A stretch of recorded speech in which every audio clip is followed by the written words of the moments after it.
Desenvolvimento Cognitivo 1. Estrutura e processo.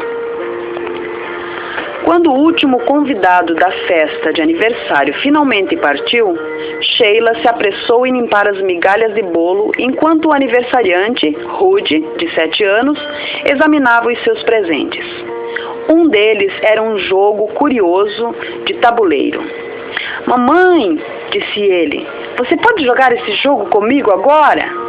Sheila respondeu que estava ocupada e sugeriu que Rudy jogasse com sua irmã de 4 anos, Marcela. "Ela é muito pequena", protestou Rudy. "Dê uma chance a ela", sua mãe respondeu. Rudy, relutante, concordou e saiu à procura de sua irmã. Rudy encontrou Marcela no quarto e começou a explicar-lhe o jogo. "Você pega uma dessas pecinhas e eu pego a outra. Que cor você quer?" ele perguntou. Os dois decidiram que Rudy pegaria a peça vermelha e Marcela uma azul. "Você coloca as pecinhas nesse quadrado e gira a roleta. Então você tem que mover sua peça quantos espaços a roleta disser. Se parar em um desses quadrados", ele explicou apontando para um quadrado com uma estrela nele, "você joga outra vez.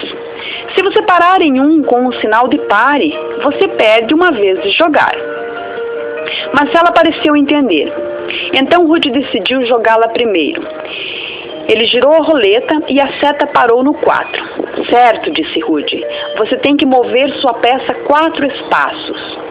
Marcela pegou sua peça e começou a contar os espaços. 1, 2, 3, quando subitamente parou. 4 é um sinal de pare. Eu não quero ficar em um sinal de pare.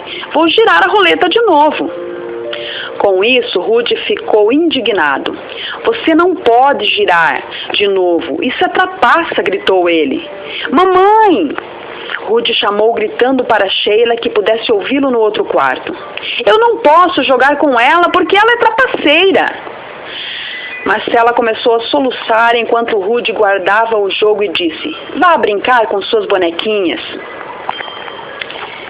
Cenas como essa são muito familiares a pais cujos filhos estão em cada um dos lados da transição nos termos de Piaget. Do estágio pré-operacional para o estágio operacional concreto, crianças no estágio operacional concreto, como Rudy, têm uma forte preferência por experiências estruturadas com resultados que dependem de regras. Elas podem imaginar o quanto será divertido ganhar um jogo de tabuleiro, mas sabem que para alcançar uma vitória legítima, um jogador deve obedecer às regras. Para crianças pré-operacionais, como Marcela, o mundo é mais fluido. Como as crianças de 7 anos, elas imaginam vencer um jogo, mas ainda não entendem que a legitimidade do resultado depende das regras. Ou seja, sem regras, um jogo não é um jogo. Portanto, elas preferem fingir atividades de jogo nas quais as regras são facilmente mudadas e dependem principalmente do capricho do jogador. As ideias básicas de Piaget.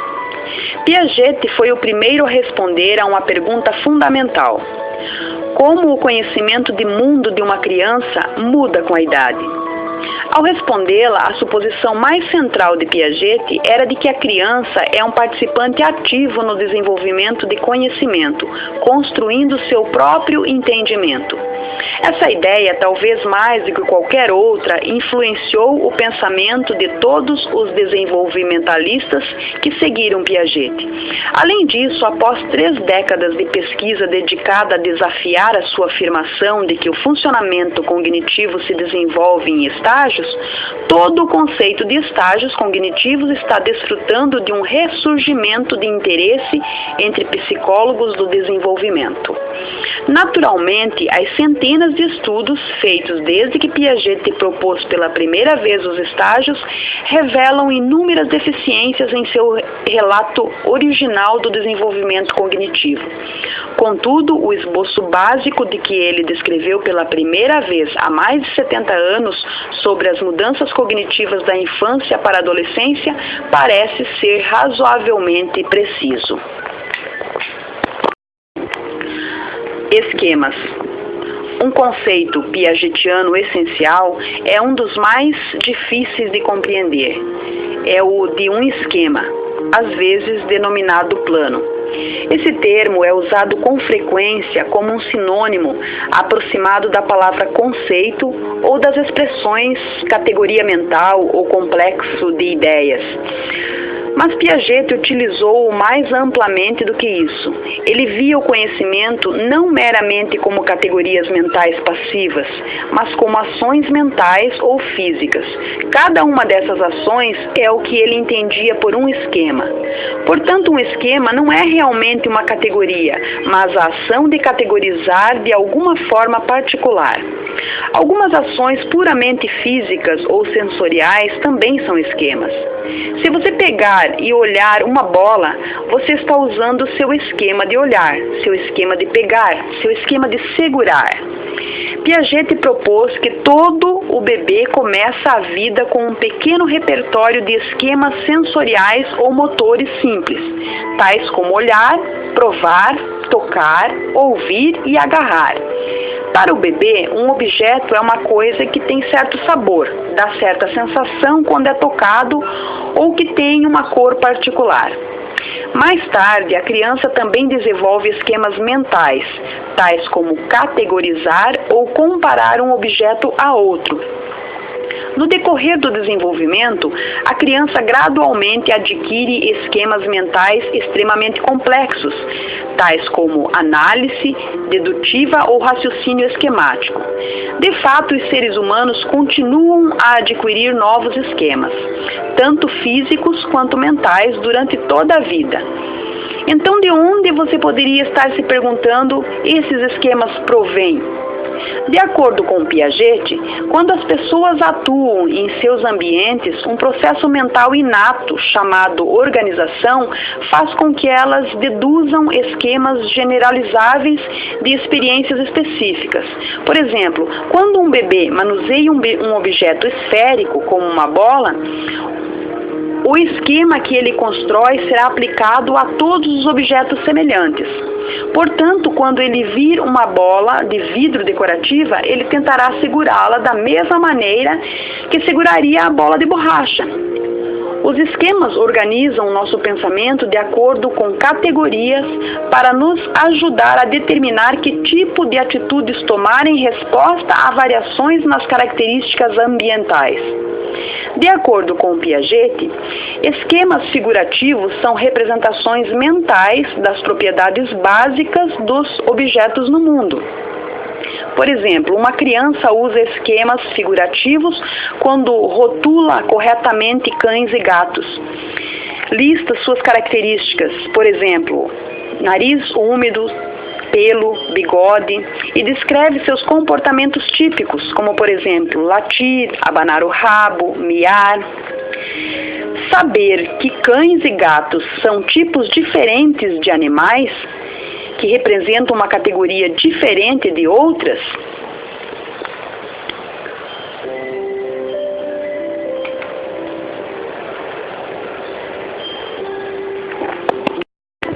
por exemplo, roupas, comida, etc. Também envolve esquemas figurativos. Ao contrário, os esquemas operativos permitem que as crianças entendam as associações lógicas entre objeto no mundo e raciocinem ou atuem sobre eles. Por exemplo, esquemas operativos entram em ação quando as crianças entendem que poodles são cães, cães são mamíferos, mamíferos são animais e assim por diante. Adaptação. Nossos esquemas nem sempre funcionam da forma que esperamos. Portanto, de acordo com Piaget, o processo mental que ele chama de adaptação complementa a organização, trabalhando para mudar esquemas que não se ajustam bem com os desafios oferecidos por nossos ambientes. 3 subprocessos estão envolvidos na adaptação. A assimilação é o processo de assimilar, de absorver algum evento e torná-lo parte de um esquema. Piaget diria que quando um bebê manuseia uma bola de vidro decorativa da mesma forma que ele aprendeu a manipular uma bola de borracha, ele assimilou o seu esquema de manuseio da bola. A chave aqui é a assimilação, é um processo ativo. Em primeiro lugar, assimilamos informação seletivamente. Não nos comportamos como um mata-borrão, absorvendo tudo o que experimentamos. Antes, prestamos atenção apenas àqueles aspectos de qualquer experiência para a qual já temos esquemas. Por exemplo, quando você escuta um professor dar uma aula, você pode tentar escrever tudo em seu caderno ou armazená-lo em seu cérebro, mas na verdade você assimila apenas os pensamentos que pode associar a algum conceito ou modelo que você já tem. O processo complementar de assimilação é a acomodação, que envolve mudar um esquema como resultado de informação nova absorvida por assimilação. O bebê que pega uma bola de vidro pela primeira vez responderá à natureza escorregadia da superfície comparada àquilo que ele esperava com base em sua experiência com bolas de borracha, e acomodará seu esquema de manuseio da bola. Dessa forma, ele desenvolverá um esquema de manuseio de bola que pode levar em consideração diferentes características de superfície de diferentes tipos de bolas.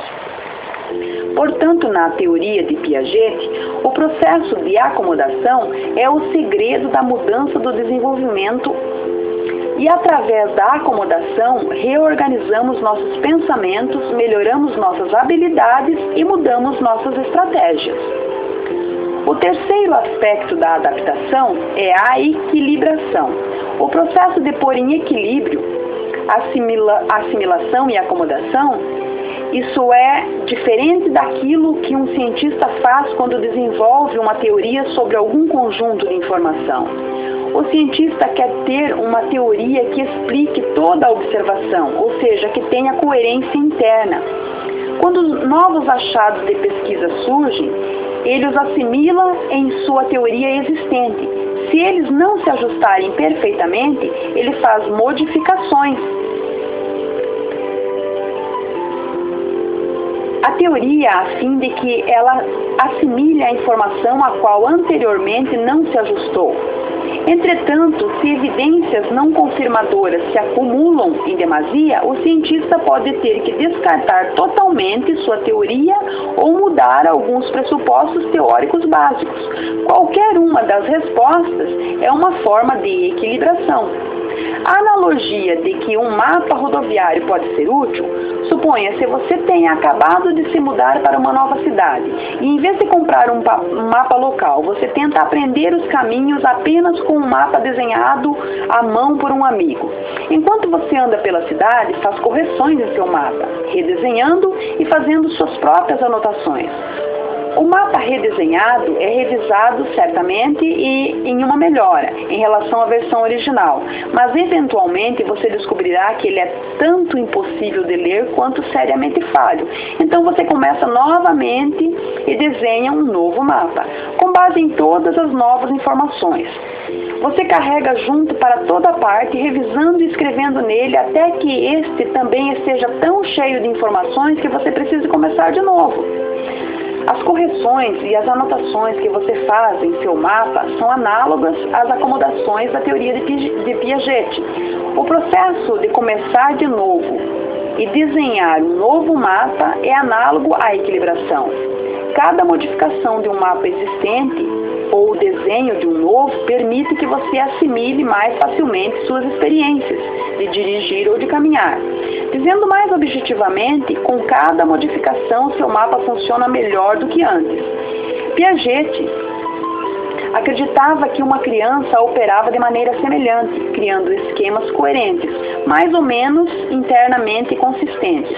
Entretanto, visto que o bebê começa com um repertório de esquemas muito limitado, um mapa inicial muito primitivo, as primeiras estruturas que a criança cria simplesmente não serão adequadas.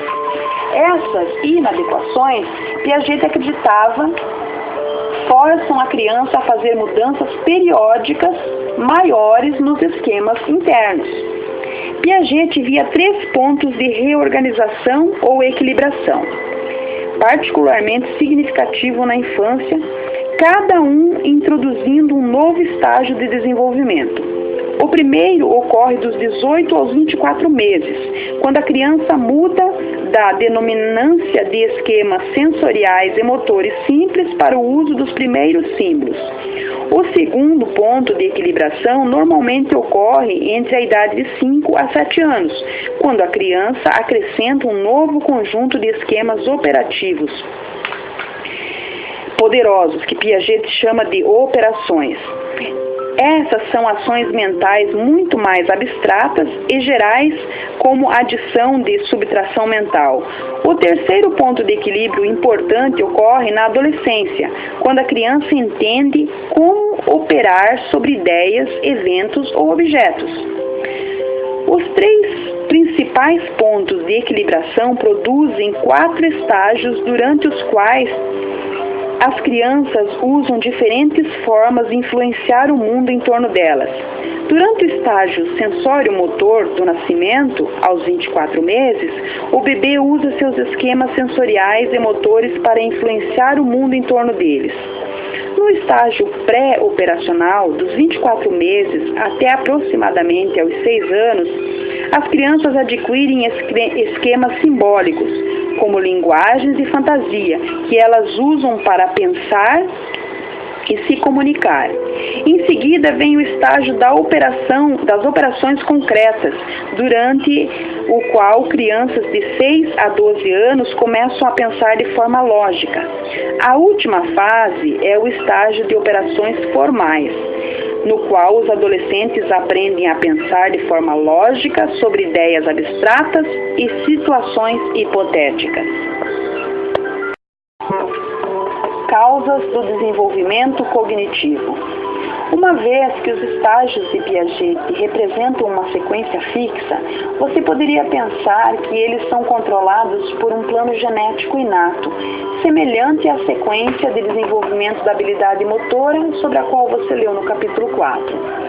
Piaget sugeriu justamente que existe um plano inato para desenvolvimento cognitivo desse tipo, mas que ele depende de fatores ambientais para sua total expressão. Ele propôs 4 causas principais do desenvolvimento cognitivo, 2 internas e 2 encontradas no ambiente de uma criança. Conforme você leu na sessão anterior, Piaget acreditava que a equilibração era o processo principal através do qual novos estágios de desenvolvimento cognitivo são alcançados. Ele postulou que o processo de equilibração é uma resposta inata, automática a conflito entre os esquemas atuais de uma criança e os desafios de seu ambiente. Da mesma forma, ele supunha que o padrão básico de amadurecimento cerebral comum a todos os seres humanos, sobre o qual você aprendeu no capítulo 4, contribuía para o desenvolvimento cognitivo. Portanto, ele afirmava diferenças individuais no ritmo com que as crianças atravessam os 4 estágios de desenvolvimento cognitivo. Podem ser em partes explicadas por diferentes taxas de amadurecimento cerebral, que pode ser o resultado de diferenças inatas ou de fatores ambientais, como a nutrição. Os 2 fatores ambientais que Piaget postulava para explicar a progressão através dos estágios eram transmissão social e experiência. Transmissão social é simplesmente a informação que a criança obtém de outras pessoas. De acordo com ele, pais, professores e outras pessoas fornecem informações para as crianças, tais como nomes e características de objetos, bem como modelos de desenvolvimento cognitivo mais maduros. Digamos, por exemplo, que uma criança em idade pré-escolar acredite que seu guarda-roupas vira um monstro todas as noites quando a luz é apagada. Para tranquilizá-la, seus pais acendem e apagam a luz repetidamente para demonstrar que o guarda-roupas continua sendo uma peça de mobília, esteja a luz acesa, esteja apagada. Ao fazer isso, os pais estão demonstrando o uso de um esquema lógico que tem muitas aplicações no mundo físico.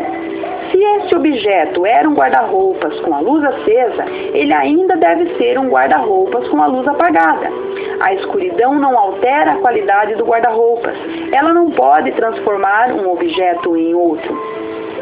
O esquema lógico dos pais entra em conflito com o esquema mágico sobre o qual a criança baseia sua crença de que peças de mobília podem se transformar em monstros no escuro. Como resultado, a experiência estimula o processo de equilibração para a criança. Piaget sugeriu que os adultos contribuem muito para a progressão das crianças de um estágio para o seguinte, através desse tipo de demonstração informais. Por experiência, Piaget entende as próprias oportunidades da criança de influenciar o mundo e de observar os resultados de suas ações. Se você observar crianças pré-escolares brincando na praia ou em uma caixa de areia, perceberá que uma de suas atividades favoritas é encher recipientes com areia e esvaziá-los e enchê-los novamente. Você poderia ver um grupo de crianças fazendo uma montanha de areia dessa maneira. Ao fazê-lo, elas percebem que a montanha não fica mais firme a menos que coloque-se um pouco de água e misture. Mas então elas veem que muita água também impede que a montanha fique de pé. Através desse tipo de experimentação e modificações de ações, Piaget acreditava que as crianças com frequência estimulam seu próprio desenvolvimento cognitivo. Um lugar onde as crianças são expostas a muitas oportunidades, tanto para a transmissão social quanto para a experiência, é a escola. De fato, estudos em todo o mundo demonstram que as crianças que frequentam a escola atravessam mais rapidamente os estágios de Piaget do que aquelas que não frequentam. Esses estudos dão peso à afirmação de Piaget de que o movimento de um estágio cognitivo para o outro não é simplesmente uma questão de amadurecimento, mas o resultado de uma interação complexa entre variáveis internas e ambientais. Cada uma dessas variáveis, Piaget sugeriu, é necessário, mas não suficiente para produzir movimento cerebral e é necessário para cada estágio, mas o desenvolvimento cerebral por si só não pode fazer uma criança progredir para o estágio seguinte. Todos os fatores causais, equilibração, amadurecimento, transmissão social e experiência devem interagir e apoiar um ao outro a fim de que o desenvolvimento cognitivo prossiga. Infância. A teoria de Piaget supõe que o bebê assimila informação dentro da série limitada de esquemas sensoriais e motores com os quais ele nasceu, tais como olhar, escutar, sugar e agarrar, e acomoda aqueles esquemas com base em suas experiências. Este é o ponto de partida para todo o processo de desenvolvimento cognitivo. A visão de Piaget do período sensório-motor. No início, na visão de Piaget, o bebê está inteiramente ligado ao presente imediato, respondendo a todos os estímulos que estejam disponíveis. Ele não lembra eventos ou coisas de um encontro para o seguinte, e não parece planejar ou pretender. John Flavel resume tudo isso primorosamente. O bebê exibe um tipo de funcionamento intelectual inteiramente prático, de perceber e fazer, ligado à ação. Ele não exibe o tipo mais contemplativo, reflexivo, manipulador de símbolo, no qual geralmente pensamos em associação e cognição. O bebê sabe, no sentido de reconhecer ou antecipar objetos e acontecimentos familiares recorrentes, e pensa, no sentido de se comportar em relação a eles com boca, mão, olhos e outros instrumentos sensório-motor de formas previsíveis, organizadas e frequentemente adaptativas. Esse padrão muda gradualmente durante os primeiros 24 meses, quando o bebê começa a entender que os objetos continuam a existir mesmo estando fora de vista. E quando ele se torna capaz de se lembrar de objetos, de ações e de indivíduos durante períodos de tempo. Contudo, Piaget insistia que no período sensório-motor, o bebê ainda não é capaz de manipular essas primeiras imagens mentais ou memoriais, nem usa símbolos para representar objetos ou eventos. E a nova capacidade de manipular símbolos internos, tais como palavras ou imagens, que marca o início do estágio seguinte, o estágio de pensamento pré-operacional, que surge na maioria das crianças em algum momento entre os 18 e 24 meses. A mudança do repertório limitado de esquemas disponíveis ao recém-nascido para a capacidade de usar símbolos entre os 18 e os 24 meses é gradual. Embora Piaget identificasse seus subestágios, resumidos na tabela 6.1, cada subestágio representa algum avanço específico. O subestágio 2 é marcado pelo início daquelas coordenações importantes entre olhar e escutar, estender o braço e olhar, entender, estender o braço e sugar, são aspectos centrais dos meios de exploração do mundo do bebê de 2 meses. O termo reações circulares primárias se refere às muitas ações repetitivas simples vistas no subestágio 2, cada uma organizada em torno do corpo do próprio bebê. O bebê acidentalmente suga seu polegar um dia, acha prazeroso e repete a ação. As reações circulares secundárias no subestágio 3 diferem apenas no fato de que o bebê está agora repetindo alguma ação a fim de desencadear uma reação fora do seu próprio corpo. O bebê balbucia, a mãe sorri, então ele balbucia novamente, aparentemente a fim de fazer a mãe sorrir de novo. O bebê acidentalmente bate no móvel pendurado em cima do berço e o objeto se move. Ele então repete o movimento de seu braço, aparentemente com alguma intenção de fazer o móvel se mover novamente. Essas primeiras associações entre ações corporais e consequências externas são razoavelmente automáticas, muito semelhantes a um tipo de condicionamento operante. Durante esses subestágios, os bebês constroem os esquemas importantes que fundamentam o conceito de objeto.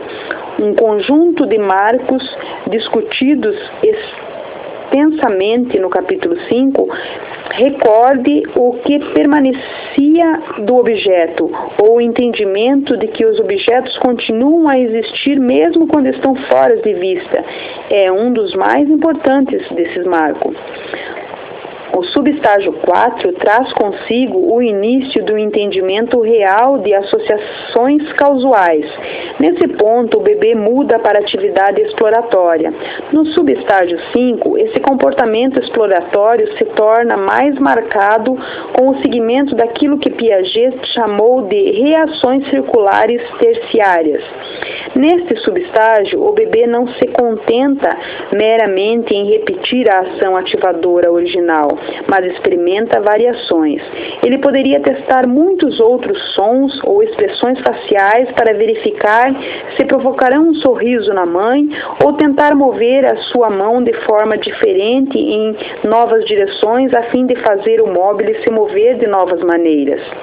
Nesse estágio, o comportamento do bebê tem uma qualidade intencional e experimental. Contudo, Piaget pensava que mesmo no subestágio 5, o bebê não tem símbolos internos para representar objetos. O desenvolvimento desses símbolos é a marca do subestágio 6. As descrições de Piaget nessa sequência de desenvolvimento, largamente baseadas em observações notavelmente detalhadas de seus próprios 3 filhos, provocaram uma série muito rica de pesquisas. Algumas se confirmam os esboços gerais de sua proposição e algumas que os refutam. Os resultados de pesquisas descritos no capítulo 5, juntamente com outra pesquisa sobre a memória e imitação do bebê, levam à conclusão de que, em inúmeros aspectos importantes, Piaget subestimou a capacidade dos bebês de armazenar, lembrar e organizar informação sensorial e motora. Desafios à visão da infância de Piaget. Embora a pesquisa em geral tenha apoiado as sequências de desenvolvimento cognitivo descoberta por Piaget, há muitos achados que desafiam a sua visão. Conforme você aprendeu no capítulo 5, a pesquisa de Elisabeth Spelk e René Baillargeon, entre outros, nos forneceu um relato mais detalhado do entendimento de objetos dos bebês do que os estudos de Piaget. O trabalho deles sugere que os bebês têm um entendimento muito mais sofisticado de objetos do que Piaget concluiu. Igualmente, a pesquisa, examinando o funcionamento da memória de bebês e sua capacidade para imitação, também sugere que Piaget pode ter subestimado a capacidade deles. Memória. Uma indicação de que os bebês são capazes de feitos de memória maiores do que Piaget propôs é a pesquisa mostrado que a habituação e desabituação já estão presentes no nascimento. Pesquisa sobre a qual você leu no capítulo 3, a habitação, você vai lembrar, envolve uma diminuição de resposta a um estímulo repetido. Por exemplo, um recém-nascido para de exibir uma resposta de sobressalto a um som após ter sido exposto a ele diversas vezes. Para a habituação ser possível, o bebê deve ter pelo menos alguma capacidade de armazenar, lembrar informação sobre as ocorrências anteriores. Similarmente, para a desabituação ocorrer, o bebê deve reconhecer que um novo evento é um pouco diferente. Isso que sugere que a memória do bebê contém uma imagem ou um modelo razoavelmente detalhado do evento original. Uma segunda fonte de evidências de que bebês muito jovens podem lembrar eventos específicos durante períodos de tempo vem de uma série de estudos brilhantes realizadas por Caroline Reville-Collier e colaboradores. Em seu procedimento mais amplamente conhecido, Reville-Collier usa uma engenhosa variação de uma estratégia de condicionamento operante. Ele primeiro pendura um móvel atraente sobre o berço de um bebê e observa como o bebê responde. Em particular, ele está interessado em descobrir com que frequência o bebê chuta suas pernas enquanto olha para o móvel.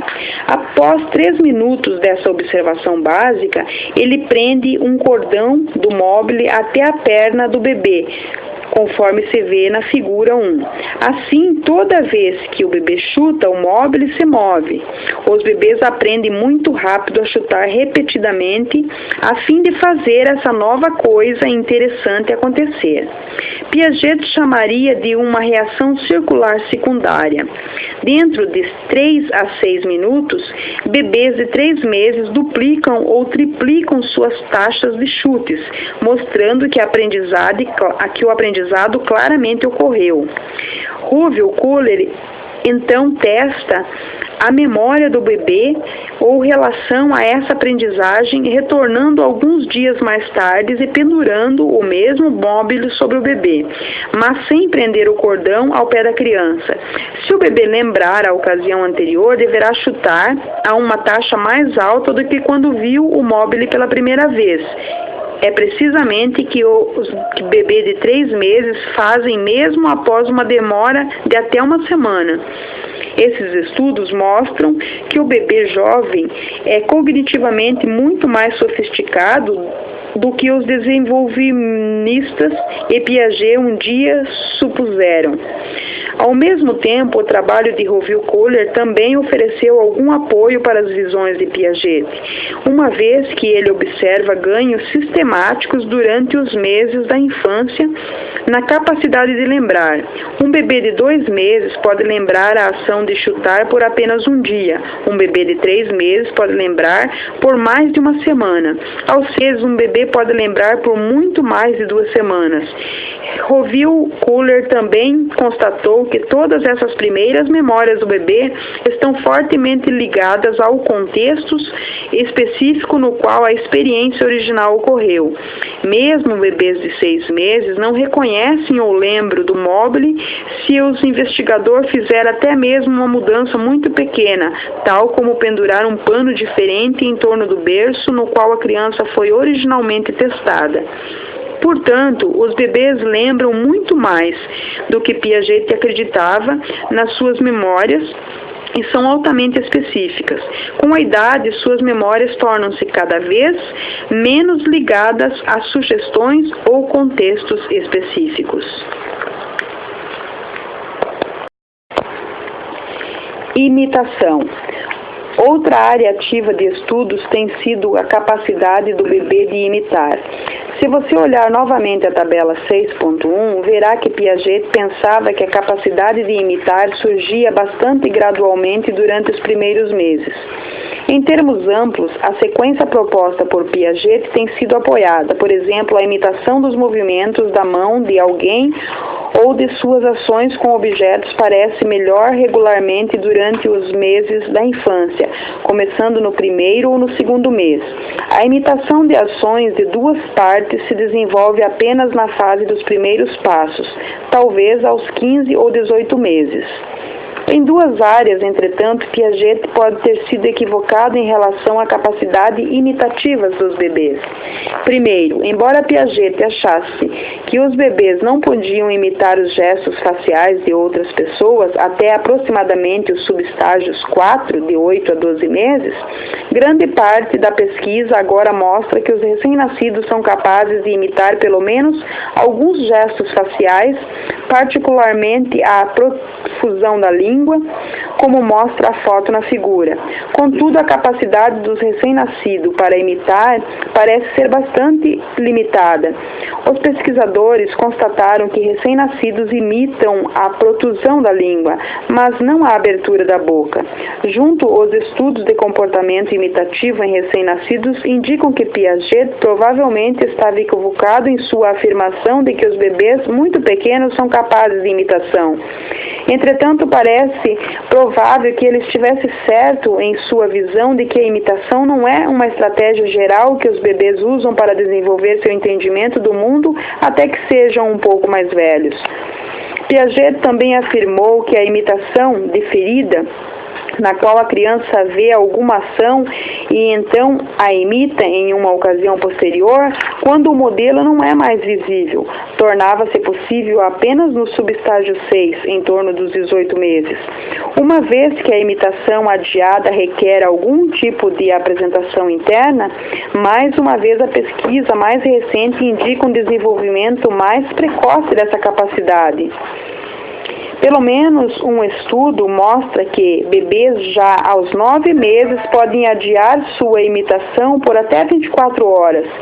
Aos 14 meses, os bebês podem lembrar e posteriormente imitar as ações de alguém após um período de 24 horas. Esse achado deixa claro que as crianças dessa idade podem e aprendem comportamentos específicos através de modelação, mesmo quando não têm a chance de imitar um comportamento imediatamente. Os anos pré-escolares. A teoria de Piaget e os achados de pesquisa sugerem que a capacidade de crianças pré-escolares de usar símbolos tais como palavras aumenta significativamente sua capacidade de entender e influenciar o mundo em torno delas, mas sua capacidade de raciocinar sobre o mundo ainda é razoavelmente pobre. A visão de Piaget sobre o estágio pré-operacional. Piaget via evidências de uso de símbolos em muitos aspectos do comportamento de crianças de 2 a 6 anos. Por exemplo, crianças dessa idade começam a fazer brincadeiras de fazer conta. Esse uso de símbolos também é evidente no surgimento da linguagem e na capacidade primitiva dos pré-escolares de entender modelos em escala ou mapas simples. Portanto, os esquemas figurativos das crianças crescem a passos largos durante esse estágio. Em comparação aos esquemas operativos, desenvolvem-se lentamente. Com o resultado, a natureza fragmentária em desenvolvimento dos esquemas operativos dos pré-escolares geralmente os impede de gerar conclusões válidas para os problemas lógicos.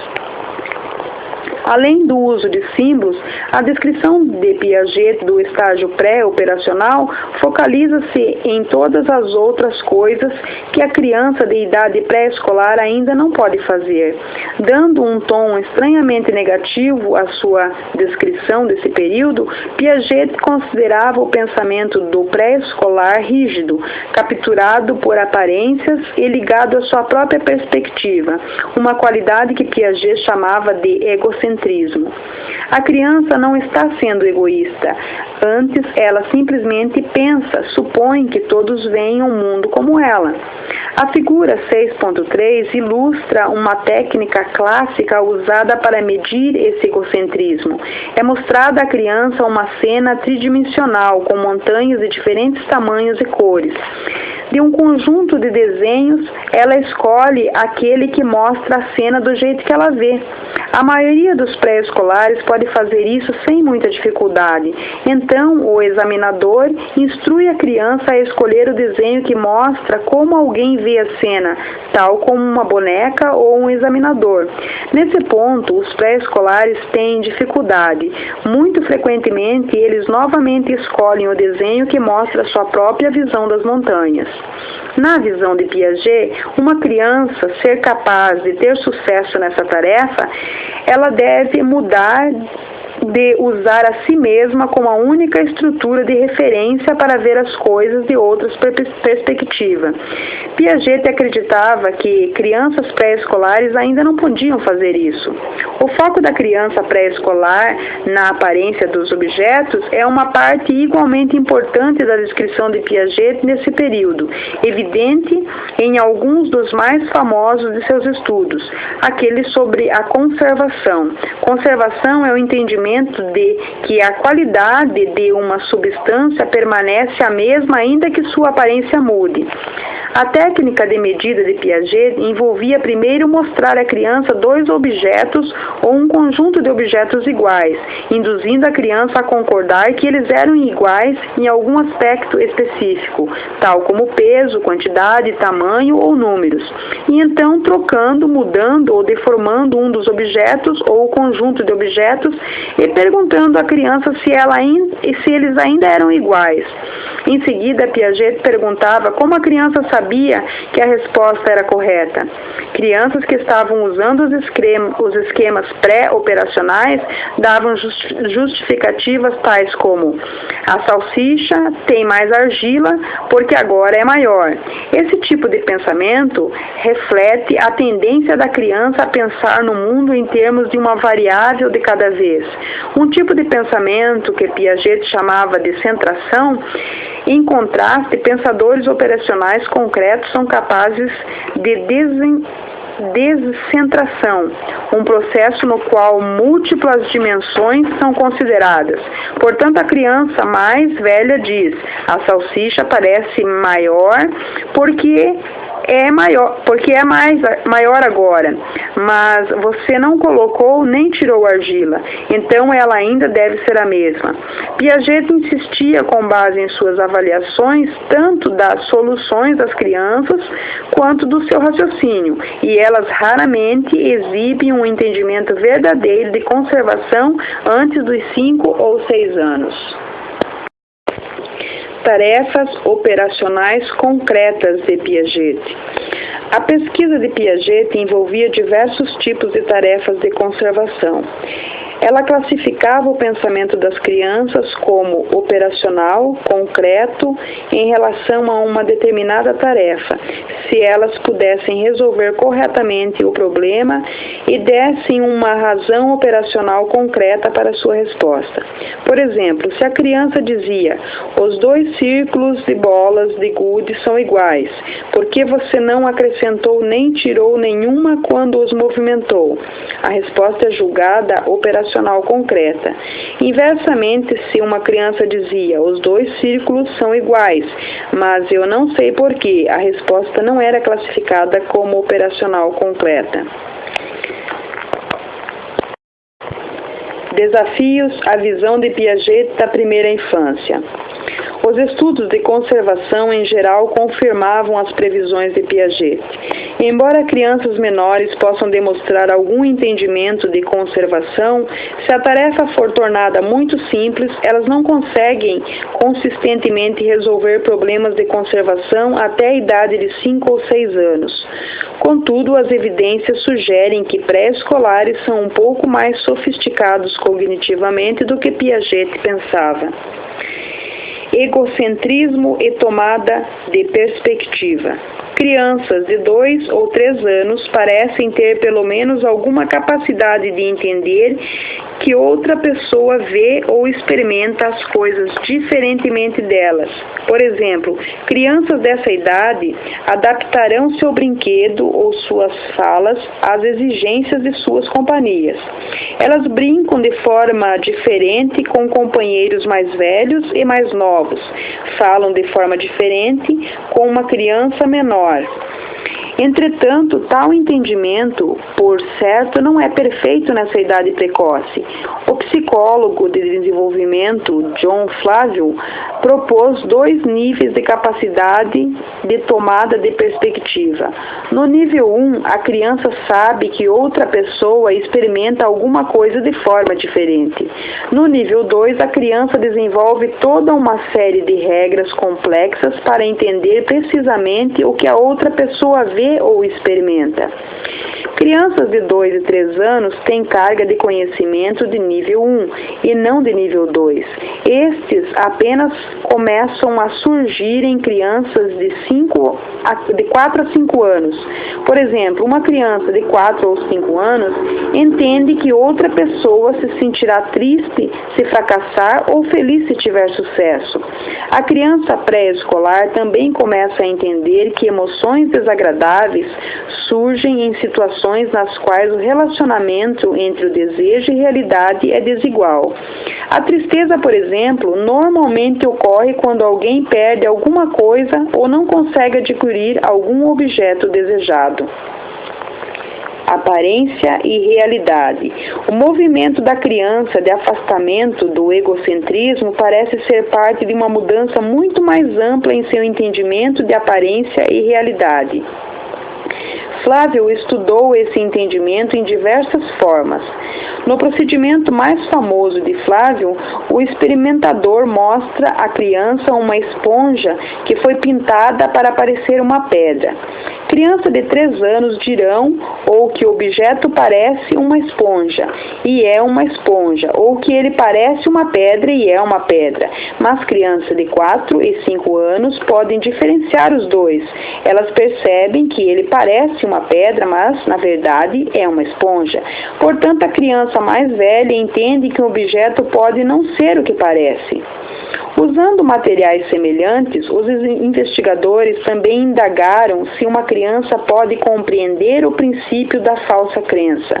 Indivíduos que entenderam o princípio da falsa crença podem examinar um problema ou uma situação do ponto de vista de outra pessoa, a fim de determinar que tipo de informação pode fazer uma pessoa acreditar que alguma coisa não é verdadeira. Por exemplo, após uma criança ter tocado na esponja, pedra, e ter respondido perguntas sobre com o que ela se parece, sobre o que ela é realmente, um pesquisador poderia perguntar alguma coisa como isto: John, um dos companheiros da criança, não tocou nisso. ele não apertou. Se John apenas olhar sem tocar, o que ele pensará que é? Ele pensará que é uma pedra ou pensará que é uma esponja? A maioria das crianças de 3 anos acha que o companheiro acreditará que o objeto é uma esponja, porque elas próprias sabem que ele é uma esponja. Em contraste, crianças de 4 e 5 anos percebem que, uma vez que o companheiro não tocou na esponja, ele terá a falsa crença de que é uma pedra. Alguns estudos mostram que crianças de 3 anos podem ter um desempenho mais preciso se for dada uma sugestão ou pista. Por exemplo, se os experimentadores lhe disserem que uma pessoa travessa está tentando fazer um companheiro de bobo, mas delas dirão que ele achará falsamente que a esponja é pedra. Mas a criança de 4 ou 5 anos entende mais consistentemente que outra pessoa pode acreditar em alguma coisa que não é verdadeira e deixará de levar por conta aquela crença. Teorias da mente. Evidências, como as que acabamos de descrever, levaram os pesquisadores a examinar o entendimento das crianças em relação aos pensamentos e sentimentos dos outros de uma nova maneira. Nos últimos 15 anos, inúmeros desenvolvimentalistas examinaram uma noção teórica conhecida como teoria da mente, ou um conjunto de concepções que explicam ideias, crenças, desejos e comportamentos de outras pessoas. Como você poderia suspeitar, a pesquisa indica que adolescentes e adultos têm uma teoria da mente muito mais desenvolvida que as crianças. Entretanto, a pesquisa também sugere que o grau de sofisticação na teoria da mente de crianças pequenas é provavelmente maior do que Piaget ou observadores causais suspeitariam. Entendendo pensamentos, desejos e crenças. Já aos 18 meses, as crianças começam a ter algum entendimento do fato de que as pessoas, mas não objetos inanimados, operam com objetivo e intenções. Aos 3 anos, elas entendem alguns aspectos das ligações entre o pensamento ou sentimento das pessoas e seus comportamentos. Por exemplo, elas sabem que uma pessoa que quer alguma coisa tentará obtê-la. Elas também sabem que uma pessoa ainda pode querer alguma coisa mesmo se não puder tê-la. Mas crianças de 3 anos ainda não entendem o princípio básico de que as ações de cada pessoa são baseadas em sua própria representação da realidade e que a representação de uma pessoa pode diferir do que esta realmente está. Por exemplo, a crença de uma pessoa sobre o quanto ela é popular tem mais influência sobre seu comportamento do que sua popularidade real. É esse novo aspecto da teoria da mente que surge claramente por volta dos 4 ou 5 anos. Além disso, apenas em torno dos 6 anos é que a maioria das crianças percebe que o conhecimento pode ser obtido através de inferência. Por exemplo, pesquisadores mostram a crianças de 4 e 6 anos 2 brinquedos de cores diferentes. Em seguida, colocarão os brinquedos em recipientes opacos. Eles então abrirão um dos recipientes e mostrarão o brinquedo a uma boneca. Quando perguntado se a boneca agora sabia de que cor era o brinquedo em cada recipiente, apenas as crianças de 6 anos dirão sim. O entendimento da natureza recíproca do pensamento parece se desenvolver entre as idades de 5 e 7 anos para a maioria das crianças. Isso é um desenvolvimento particularmente importante, porque é necessária para a criação de amizades genuinamente recíprocas, que começa a tornar-se evidente durante o ensino fundamental. De fato, a taxa de desenvolvimento da teoria da mente de pré-escolares individuais é um bom programador de sua capacidade de julgar fidedignamente a dos outros. Influências no desenvolvimento da teoria da mente. Estudos de imagem cerebral sugerem que o desenvolvimento de uma rede neural específica no córtex está fortemente relacionado ao desenvolvimento da teoria da mente. Além disso, os desenvolvimentalistas verificaram que a teoria da mente de uma criança está correlacionada ao seu desempenho em tarefas de conservação, bem como ao egocentrismo e ao entendimento de aparência da realidade. Além disso, o jogo de faz de conta parece contribuir para o desenvolvimento da teoria da mente. Entretanto, a pesquisa longitudinal recente indica que a ligação entre teoria da mente e jogo de faz de conta pode estar na direção oposta da qual alguns psicólogos presumiram. Ou seja, o desenvolvimento de uma teoria da mente pode proceder, em algum grau, causar o surgimento de formas sofisticadas do jogo de faz de conta, tal como o tipo de desempenho de papel observado quando as crianças brincam de casinha. Achados recentes sugerem que interações com irmãos podem ser mais importantes do que companheiros de brinquedos. Em um estudo, pesquisadores compararam crianças com irmãos mais velhos ou mais novos, aqueles que tinham apenas irmãos gêmeos ou não tinham irmãos. Eles verificaram que filhos únicos e crianças com apenas um irmão gêmeo tinham desempenho mais insatisfatório em tarefas de teoria da mente do que aquelas que tinham irmãos mais velhos ou mais jovens. Várias explicações foram propostas para que o chamado de vantagem do irmão no desenvolvimento da teoria da mente. Até hoje, a melhor dessas teorias se focaliza nos papéis de professor, aprendiz, que frequentemente caracterizam irmãos de diferentes idades. Você aprenderá mais sobre esses papéis no capítulo 11. As habilidades de linguagem, assim como o conhecimento de palavras para sentimentos, desejos e pensamentos, por exemplo, querer, necessitar, pensar e lembrar, também estão relacionados à teoria da mente. Além disso, crianças cujos pais discutem com elas os eventos passados provocadores de emoções desenvolvem uma teoria da mente mais rapidamente do que seus pares. De fato, algum nível de falsidade de linguagem pode ser uma condição necessária para o desenvolvimento da teoria da mente. Os desenvolvimentalistas constataram que crianças pré-escolares simplesmente não são bem-sucedidas em testes de habilidades de falsa crença até terem atingido certo limiar de habilidades da linguagem geral. Diferenças da taxa de desenvolvimento da linguagem também podem explicar por que meninas pré-escolares cujas habilidades de linguagem são, em média, mais avançadas do que a de meninos, demonstram níveis mais altos de sucesso em testes de habilidades de falsa crença. Apoio adicional para esse ponto vem do achado de que as crianças com incapacidade que afasta o desenvolvimento de linguagem, como surdez cognitiva, retardo mental ou autismo, desenvolvem uma teoria da mente de forma mais lenta que outras. A pesquisa também demonstrou que entre essas crianças o desenvolvimento da teoria da mente é melhor prognosticado por habilidades de linguagem do que por categoria de incapacidade. Falsa crença e teoria da mente entre culturas. A pesquisa sugere que o princípio da falsa crença desenvolve-se entre as idades de 3 e 5 anos em uma variedade de culturas.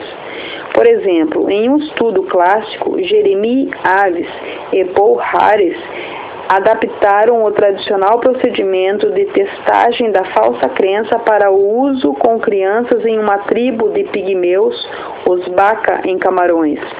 Os Baka são caçadores e coletores que vivem juntos em acampamentos.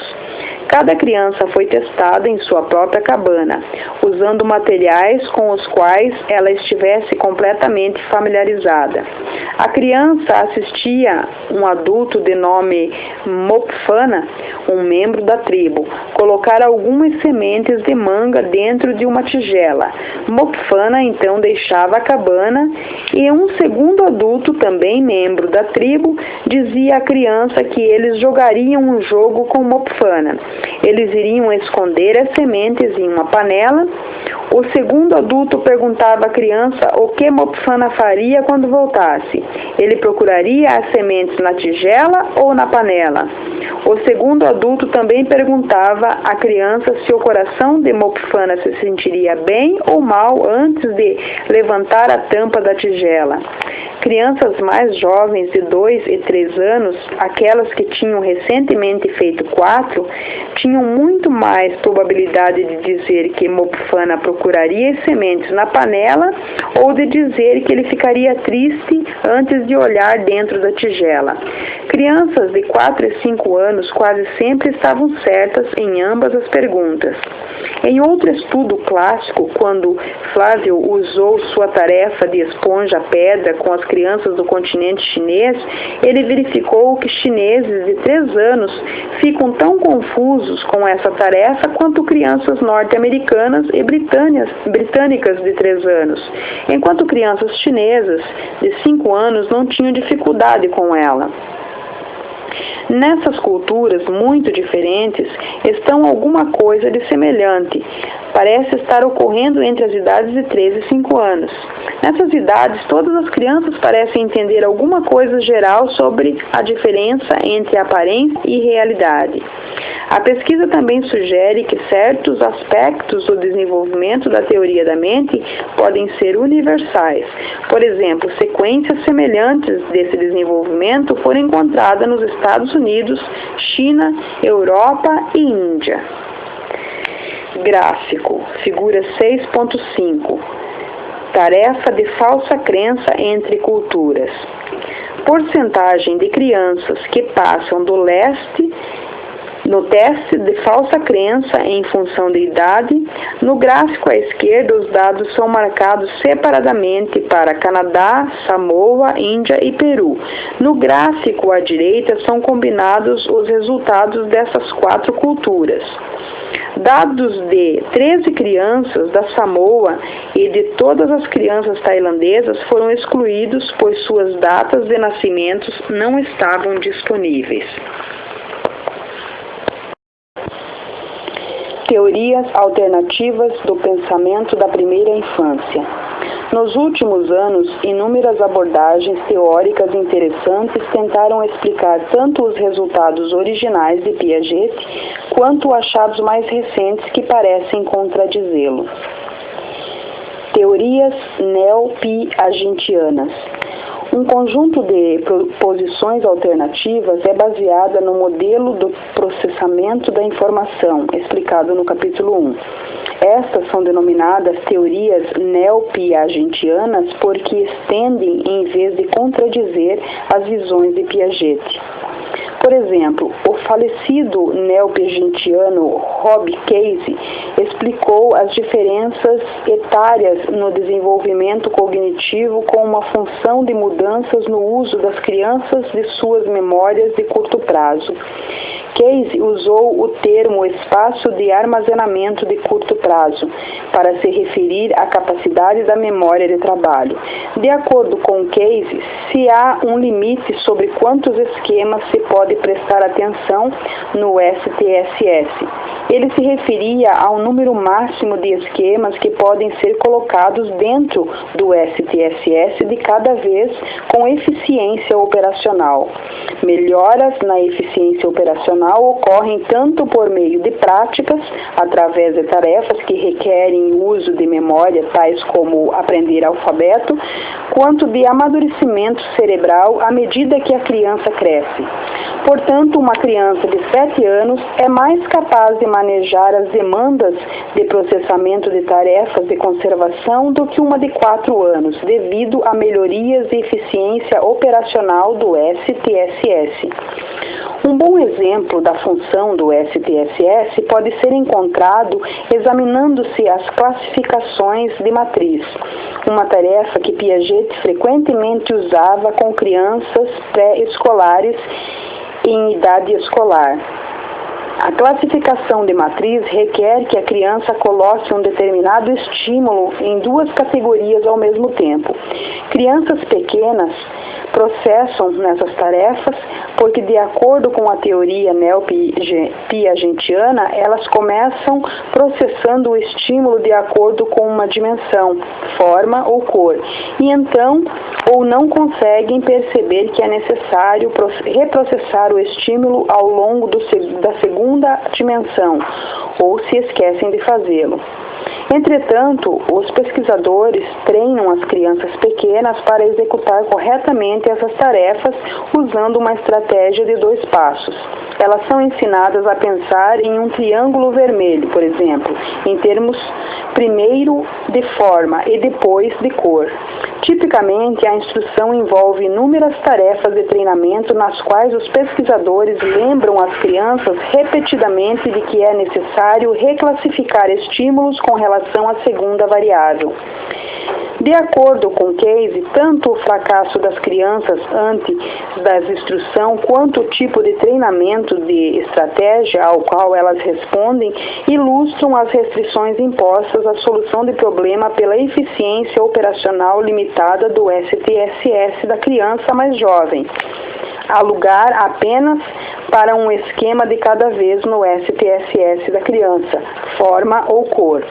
Os estudos de treinamento mostram que crianças mais jovens podem aprender a desempenhar corretamente, mas o fazem de uma forma qualitativa, distinta da abordagem de crianças mais velhas. O STSS mais eficiente da criança mais velha permite que ela pense sobre forma e cor ao mesmo tempo e, portanto, realize a classificação de matriz com sucesso sem qualquer treinamento. Entretanto, parece que as crianças devem ser expostas a múltiplas sessões de treinamento que ocorrem durante um período de tempo razoavelmente prolongado, até por um ano inteiro, a fim de efetuar mudanças permanentes em seus comportamentos de conclusão de matriz. A pesquisa comparativa demonstrou que crianças que desenvolvem essas habilidades por conta própria o fazem durante um período de tempo equivalente e demonstram comportamentos transicionais bastante semelhantes aos das crianças treinadas por experimentadores. Portanto, alguns desenvolvimentalistas sugeriram que não há vantagem em treinar crianças para exibir habilidades que, conforme se sabe, serão adquiridas no curso natural do desenvolvimento cognitivo. Além disso, com relação à metodologia de pesquisa, quando crianças devem ser treinadas durante longos períodos de tempo, torna-se impossível diferenciar entre os efeitos do treinamento e aqueles dos processos evolutivos naturais que estão ocorrendo de maneira simultânea a tal treinamento. Teoria sociocultural de Vygotsky. No capítulo 1, você ficou sabendo que o interesse dos psicólogos nas visões do psicólogo russo Lev Vygotsky sobre desenvolvimento aumentou recentemente. A teoria de Vygotsky difere tanto da teoria piagetiana quanto da neo-piagetiana, em sua ênfase no papel de fatores sociais no desenvolvimento cognitivo. Por exemplo, 2 crianças pré-escolares trabalhando juntas em um quebra-cabeças discutem sobre o lugar das peças. Após uma série desses diálogos, os participantes internalizam a discussão. Então, ela se torna um modelo para uma conversa interna que a criança usa para guiar-se através do processo de solução de quebra-cabeças. Dessa forma, Vygotsky sugeriu soluções para problemas socialmente geradas e aprendidas. Vygotsky não negava a aprendizagem individual. Antes, ele sugeria que os processos de aprendizagem grupal são centrais ao desenvolvimento cognitivo. Consequentemente, do ponto de vista de Vygotsky, a interação social é necessária para o desenvolvimento cognitivo. Você lembrará que dois princípios gerais importantes da teoria de Vygotsky são a zona de desenvolvimento proximal e a da imagem. Também propôs estágios específicos de desenvolvimento cognitivo do nascimento aos 7 anos.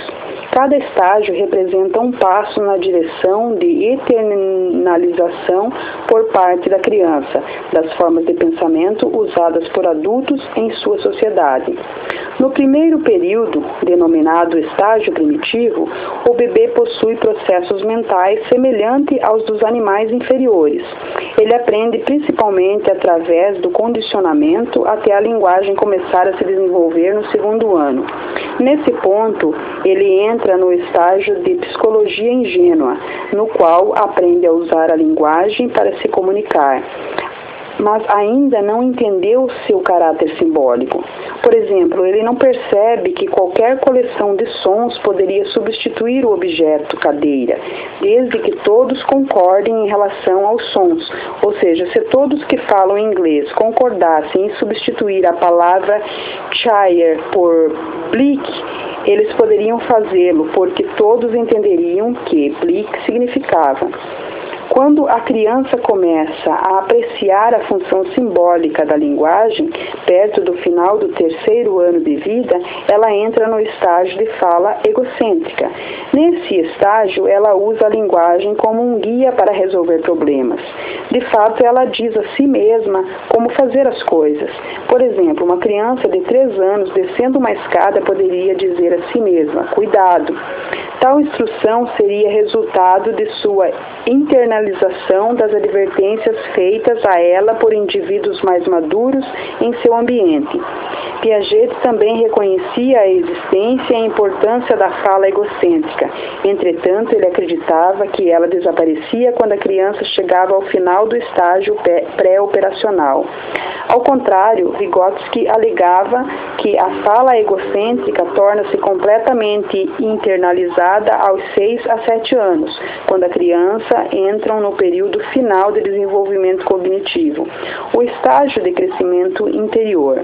Portanto, ele sugeriu que o pensamento lógico que Piaget atribuía a crianças mais velhas resultava da internalização de rotinas de fala adquiridas de crianças mais velhas e de adultos no mundo social, e não de esquemas construídos por si mesmas através da interação com o mundo físico. Atualmente, não há evidências suficientes para apoiar ou contestar a maioria das ideias de Vygotsky. Entretanto, uma pesquisa interessante sobre a construção de ideias da teoria da mente feita pelas crianças durante as interações sociais dá peso a principais proposições de Vygotsky. Parece que crianças em pares e em grupos produzem ideias da teoria da mente mais sofisticadas do que crianças individuais que trabalham nos problemas sozinhas. Por essa razão, os educadores têm usado a teoria de Vygotsky como base para recomendar que a criança de idade escolar façam tarefas e trabalhem em projetos em grupos em vez de individualmente. Entretanto, a sofisticação das ideias de um grupo parece defender da presença de pelo menos uma criança individual, razoavelmente avançada no grupo. Portanto, a teoria de Vygotsky pode ignorar as importantes contribuições do pensamento individual para a interação grupal. A criança em idade escolar. Como suas contrapartes mais jovens, as crianças em idade escolar desenvolvem esquemas figurativos a um ritmo impressionante, especialmente quando a educação formal as introduz a uma amplitude de ideias e fatos básicos sobre o mundo que as faz transcender a experiência cotidiana. O que é diferente em relação a esse estágio, entretanto, é o fato de que os esquemas operacionais das crianças começarem a tomar forma. lhes proporcionando uma rede de regras que fornecem estruturas lógicas para os seus esquemas figurativos.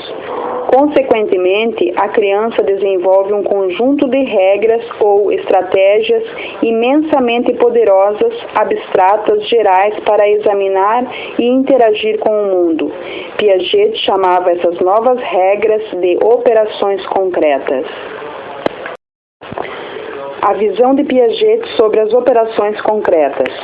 Piaget definiu as operações concretas como um conjunto de esquemas poderosos e abstratos que são blocos construtores fundamentais do pensamento lógico, fornecendo regras internas sobre objetos e seus relacionamentos. Reversibilidade. Piaget acreditava que a mais crucial de todas as operações concretas era a reversibilidade. O entendimento de que as ações físicas e operações mentais podem ser revertidas. A salsicha de argila em um experimento de conservação pode ser revertida para uma bola. A água pode ser despejada de volta para um copo mais curto e mais largo. Esse entendimento de versibilidade básica das ações está por trás de muito dos ganhos obtidos durante esse período. Por exemplo, se você entender reversibilidade, então saberá que A é maior do que B. Também lhe diz que B é menor do que A. A capacidade de entender a hierarquia de classes tais como Fido, Spaniel, cão e animal, também depende dessa capacidade de retroceder e de avançar no pensamento sobre relacionamentos. Tanto as observações originais de Piaget quanto as pesquisas mais recentes demonstraram que em torno de 7 ou 8 anos a criança entende pela primeira vez o princípio da inclusão de classe. A ideia de que classes subordinadas estão incluídas em classes maiores, superordenadas, bananas estão incluídas na classe fruta, frutas estão incluídas na classe alimento e assim por diante, crianças pré-escolares entendem que bananas também são frutas, mas ainda não entendem totalmente a relação entre as classes, que a classe fruta, superordenada, incluindo todas as bananas, bem como outros tipos de frutas, como laranjas e maçãs. Piaget também propôs que a reversibilidade é subjacente à capacidade da criança em idade escolar de usar lógica indutiva. Ela pode raciocinar de sua própria experiência para o princípio geral. Por exemplo, ela pode passar da observação de que quando você acrescenta outro brinquedo a um conjunto, então faz uma contagem. Há um brinquedo a mais do que havia antes para um princípio geral de que a adição sempre resulta em mais. Crianças do ensino fundamental são cientistas observacionais bastante bons e gostam de catalogar, contar espécies de árvores ou pássaros ou imaginar os hábitos de alinhamento dos porquinhos da Índia. No que elas ainda não são boas é na lógica dedutiva, que requer iniciar com um princípio geral e então prever algum resultado, alguma observação, como ir de uma teoria para uma hipótese. Por exemplo, suponha que alguém lhe peça para pensar em todas as maneiras que os relacionamentos e sociedades seriam diferentes se as mulheres fossem fisicamente mais fortes que os homens. Responder a essa pergunta requer lógica dedutiva, não indutiva. O problema é difícil porque você deve imaginar coisas que não experimentou. A criança operacional concreta é boa para lidar com coisas que conhece ou pode ver manipular fisicamente. Ou seja, ela é boa com coisas concretas ou reais. Ela não se sai bem em manipular mentalmente ideias ou possibilidades. Piaget acreditava que o raciocínio dedutivo não se desenvolvia até o estágio de operações formais na adolescência. Decolagem horizontal. Note que Piaget não afirmava que todas as habilidades operacionais concretas surgiam ao mesmo tempo ao mesmo momento, como se uma lâmpada acendesse na cabeça da criança. Ele usou o termo decolagem horizontal para referir-se à tendência das crianças de serem capazes de resolver algum tipo de problemas operacionais concretos mais cedo que outras. A palavra francesa décollage significa movimento. O movimento para o pensamento operacional concreto é horizontal, porque envolve a aplicação do mesmo tipo de pensamento, lógica operacional concreta, a novos tipos de problemas. Uma decolagem vertical seria o movimento de um tipo de pensamento para o outro, como acontece quando as crianças passam do estágio pré-operacional para o estágio operacional concreto. Um estudo longitudinal anterior sobre tarefas de operações concretas feitos por Carol Tomlinson e colaboradores demonstrou o quanto o período de decolagem horizontal pode ser longo.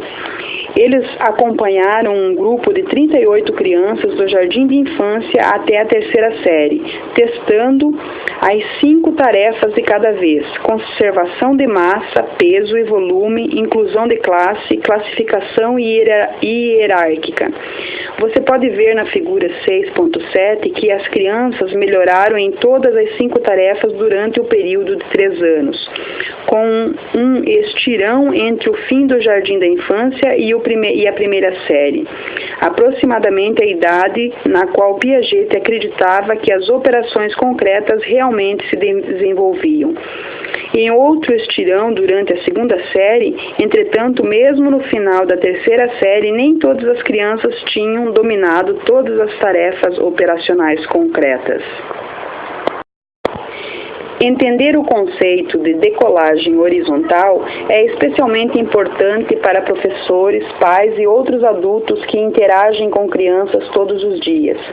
Por exemplo, uma criança de 9 anos pode entender a lógica de algumas relações matemáticas. Por exemplo, se 6 mais 2 é igual a 8 e 4 mais 4 é igual a 8, se 6 mais 2 é igual a 4 mais 4, seu entendimento dessas relações demonstra pensamento operacional concreto. Entretanto, a mesma criança, quando solicitada por um dos pais a lembrar onde deixou sua mochila, tem dificuldades em aplicar a lógica operacional concreta para o problema. Como adultos, poderíamos usar nossos esquemas de operações concretas para pensar no problema desta maneira. Se eu estava com minha mochila quando entrei em casa após a escola, e eu não estava com ela quando sentei na sala, então ela deve estar em algum lugar entre a porta e a sala. Entretanto, uma criança de 9 anos que pode entender a lógica operacional concreta de relações matemáticas pode demonstrar decalagem horizontal, respondendo ao problema da perda da mochila com um pensamento pré-operacional. Eu não sei onde está a minha mochila. Alguém deve tê-la roubado. Nessas situações, professores e pais podem pensar que uma criança está sendo difícil ou preguiçosa. Na realidade, ela simplesmente não pode ser capaz de usar pensamento operacional concreto para resolver problemas cotidianos que parecem simples para adultos, mas na verdade são bastante complexos. Abordagens diferentes ao pensamento operacional concreto.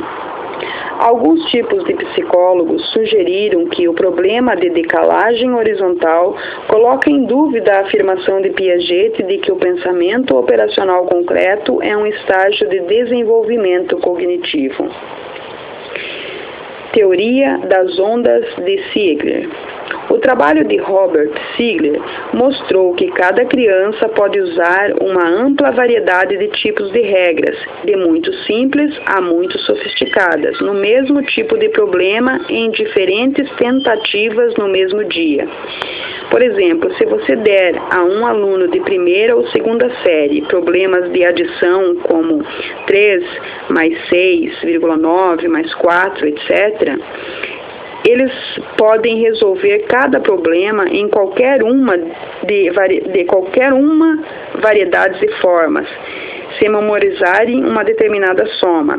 Eles podem recuperar a resposta diretamente da memória sem fazer cálculos.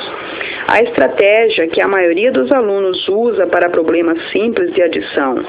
Em outros problemas, as crianças podem simplesmente contar, começando em 1 até chegarem à soma.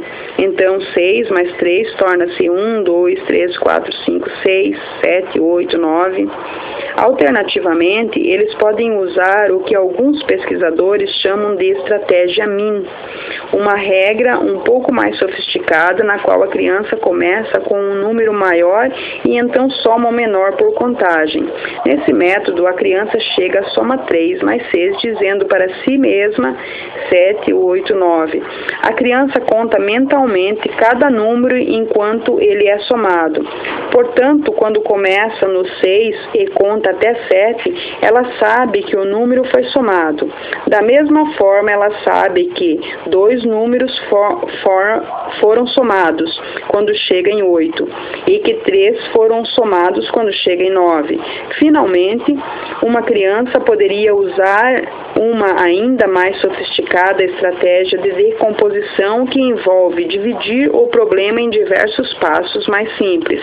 Por exemplo, uma criança poderia somar 9 mais 4 pensando 10 mais 4 é igual a 14, 9 é 1 a menos que 10, 14 menos 1 é igual a 13, então 9 mais 4 é igual a 13. Você pode usar esse método para problemas mais complicados, tal como multiplicar 16 vezes 9. Você poderia pensar 9 vezes 10 igual a 90. 90 vezes 6 igual a 54. 54 mais 90, 144. Com o aumento da idade, crianças do ensino fundamental costumam contar cada vez menos enquanto aumentam seu uso de recuperação, de estratégia MIN e de decomposição, um achado inteiramente consistente com a noção de um aumento gradual no uso de estratégias mais complexas. Ziegler acrescentou a essa informação o achado de que a mesma criança pode usar todas essas estratégias em diferentes problemas de adição no mesmo dia. Portanto, não significa que cada criança mude sistematicamente de um nível de estratégia para outro, mas antes que qualquer criança pode ter toda uma variedade de estratégias e pode usar algumas ou todas elas em diferentes problemas. Tempo, o repertório de prováveis estratégias realmente muda para estratégias cada vez mais complexas e sofisticadas, exatamente como Piaget e outros descreveram. Mas o processo não é gradual. Antes, ele é mais como uma série de ondas, conforme mostrado na figura 6.8. Quando as crianças acrescentam uma nova estratégia, não abandonam imediatamente as antigas. Elas continuam a usar a antiga e a nova durante algum tempo. Gradualmente, quando as novas estratégias tornam-se mais firmemente estabelecidas e mais bem ensaiadas, as estratégias menos eficientes ou menos efetivas são abandonadas. Complexidade relacional. Outros teóricos explicam o sucesso e o fracasso das crianças nas tarefas operacionais concretas de Piaget, como resultado de variações na complexidade relacional das próprias tarefas. Eles argumentam que o sucesso nas tarefas de Piaget é determinado por quantos elementos um problema tem e quanto as relações entre os elementos são complicadas. O desempenho nas tarefas de Piaget melhora através da infância.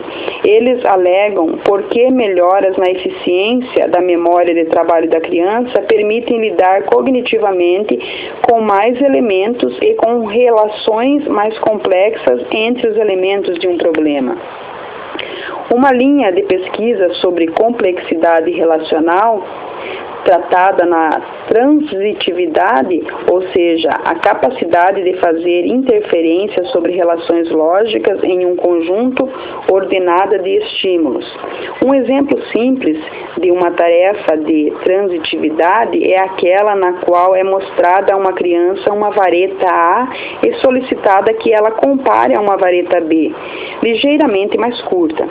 Através de questionamento e discussão com o experimentador, a criança conclui que a A é mais longa que a B. Pede-se então que ela compare a B com a C, ligeiramente mais curta. Uma vez concluído que a B é mais longa que a C, ela então é indagada se a A é a mais longa ou a mais curta que a C.